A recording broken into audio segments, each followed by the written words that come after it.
हरे कृष्णा कृष्ण कृष्ण हरे हरे, हरे राम राम राम हरे हरे। अब हम भागवत महापुराण के 10 मिनट सीरीज में 35th एपिसोड तक हम लोग पहुंच गए हैं और आज कैंटो 10 भी शुरुआत होती है। कैंटो 10 जो है वो भगवान की नाभि माना जाता है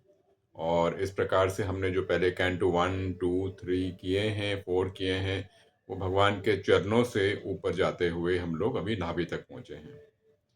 कैंटो 5 जो है ये बहुत ही प्रसिद्ध है। इसमें आपको कथाएं मालूम पड़ेंगी ऋषभ देव जी की। ऋषभ देव जी जो कि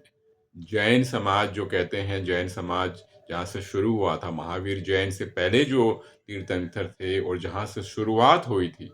वो थे ऋषभ देव जी।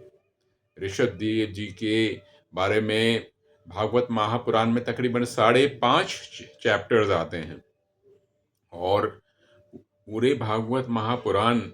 में जितने भी सारे चैप्टर्स हैं, कहते हैं कि कृष्ण भगवान के बारे में जो बोला गया है उसके बाद सबसे ज्यादा ऋषभ देव जी के बारे में बोला गया है। तो जो जैन समुदाय है उनका समुदाय का जो एक्चुअल में जो स्टार्टिंग है सारी, उसके बारे में भागवत महापुराण में बोला गया है और वो उसका जो जन्म है सारा सनातन धर्म से होता है। उसके बाद जो हमारा देश है भारत देश कहाँ से हुआ, उसका जन्म कैसे हुआ, उसका नाम कहाँ से आया, उसकी कथा आती है भरत महाराज से, जिनका वो पहले जन्म में, एक जन्म में महाराज थे, राजा थे, एक जन्म में वो उनका रूप हिरण का रूप हो गया और फिर किस प्रकार से उनका ब्राह्मण का रूप हुआ, इसमें हमें क्या समझने को मिलता है वो सारा आता है। फिर इस 5th कैंटो में ही आगे जाके पूरा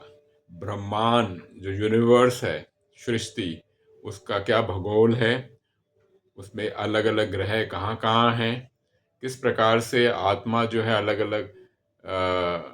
इस भूगोल में पहुंचती है, जिस हिसाब से उसकी प्योरिटी होती है, ये सारी जो चीजें हैं इसमें हम लोग इसमें कवर करेंगे कैंटो 5 में। तो जो उत्पन्न पद थे, उत्पन्न पद के जो वंशक थे, प्रची चेता तक थे, उनने पृथ्वी पे राज किया था। और जो दक्ष थे उनका जो दूसरा जन्म था वो भी प्रचितेता के ही वंश में हुआ था। तो जब दक्ष चले गए थे जंगल में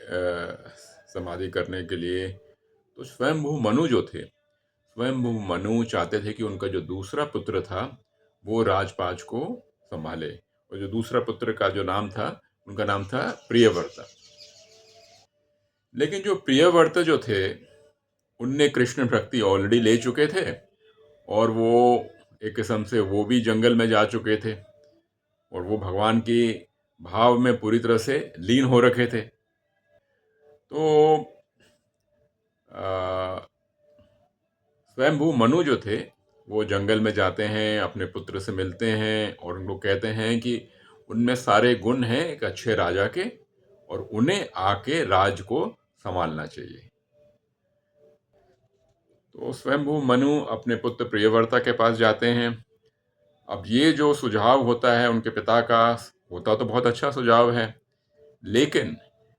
प्रियव्रता को यह था कि अगर मैं राजकाज में लग जाऊंगा तो मैं कृष्ण भक्ति से एक किस्म से भटक जाऊंगा। तो मैं इससे समझ ये आती है कि जो भक्त होते हैं वो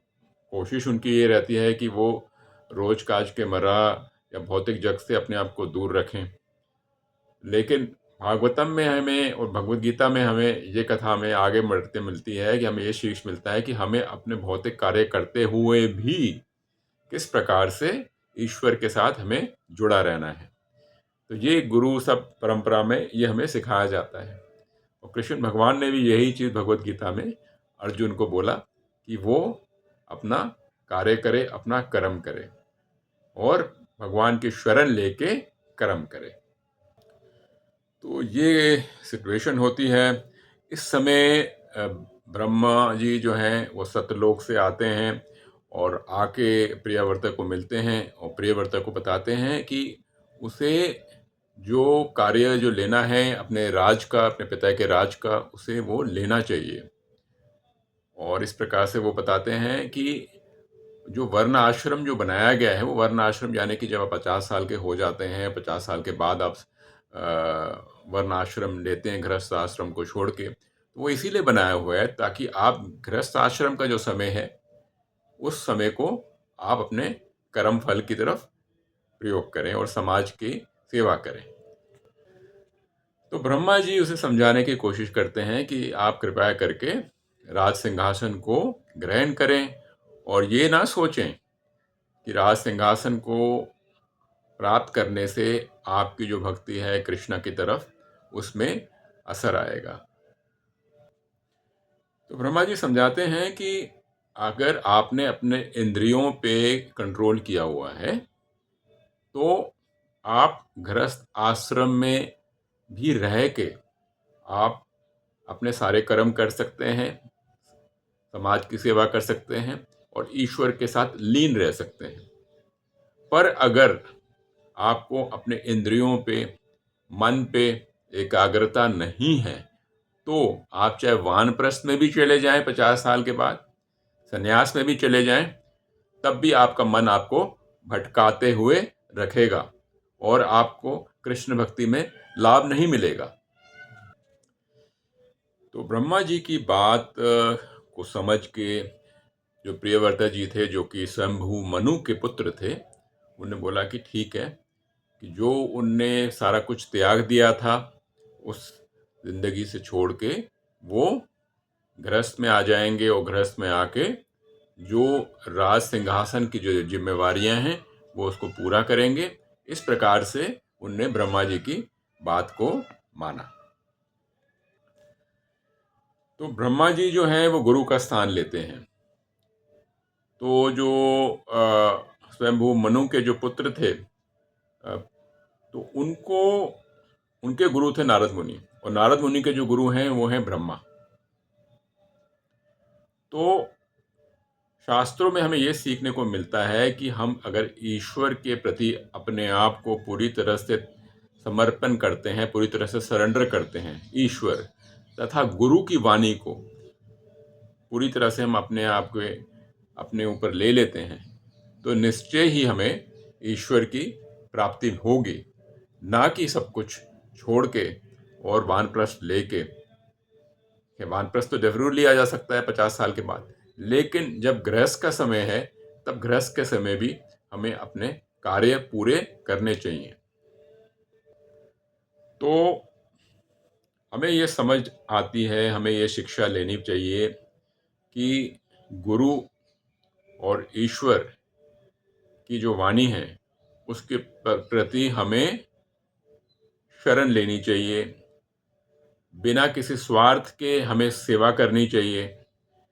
अपने इंद्रियों को वश में लेना चाहिए, और इस प्रकार से इसके साथ साथ हमें ईश्वर की तरफ हमेशा अग्रतर रहना चाहिए हर क्षण, और अपने कार्य भी करते रहना चाहिए। ये हमें एक किस्म से इसकी प्रैक्टिकल सीख मिलती है। तो हम लोग अभी प्रियव्रता की कथा की बात कर रहे हैं। तो प्रियव्रता थे, इस प्रकार से उनने पूरे ब्रह्मांड पे राज करना शुरू किया।